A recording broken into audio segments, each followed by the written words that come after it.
Hello everyone, my name is This, and I'm here to talk to you about this. And today, I'm going to start off with a quick introduction to myself. So, as I've said, my name is This, and I talk about this. And what this video basically involves is me answering your questions, and this could be any question to do with the medical world and science. So let me tell you a bit more about myself. So I'm currently studying my A-levels, as are many people in the UK, and I wish to do medicine. Now I know what you guys are thinking when you think medicine, you think something like this, or even something like this. And to be fair, it's all those things really. And we all know, anyone who does medicine, that it's a very tough course, and the demand for it is high, and at the same time, competition is ridiculously high. And it's quite scary, and it's quite daunting to think that A-levels are nearly over.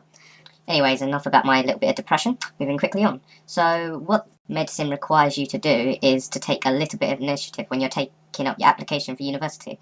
And of course, there are many universities, but at the same time, there are many university students, and therefore it's going to be pretty tough to get into med school. So, what do we need to get into med school? Well, you need a bit of initiative, and that's down to you, not me, you. And you also need a bit of background knowledge, and that's what I'm here for. What I want to do is hopefully answer any of your questions and anything regarding medicine or just science in general. So let me break it down for you. Each video will consist of one major question and several smaller questions. The major questions can be on any question, hopefully in the scientific world or just the scientific media in general. And then there's the smaller questions, which I could answer at the end, which are very simple and snappy.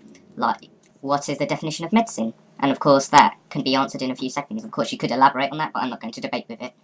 The bigger questions and the more major questions are things like what are diseases, or something that's popped up in the media, such as the use of embryonic stem cells, or something like talking about any disease. You can ask me about any you wish. It could be asthma, cancer, you name it. And that's really about it for the breakdown. And if you want to ask a question, simply post a response on my latest video. In this case, since this is my first episode, you post a question on this video, or a video response, up to you, and then I'll use that question in the next episode, and so on and so forth. So many of you may be wondering, why do I want to do this? Well, first of all, I know what it's like to take some initiative when your teacher tells you to read a book on stem cells, or read a book on cancer. And the problem with medicine, and just science in general, is that there's such a massive amount of knowledge.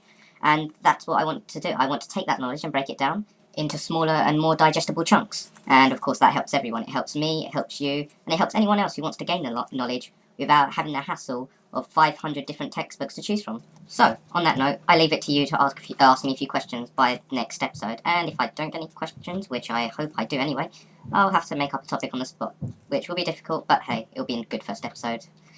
Anyways, my name is This, and don't be afraid to ask a question. It could be anything. It could be something really simple that you just didn't happen to know, and I'll explain it to you. I'm fine with that. So until then, see you next time on Medicine Matters with me.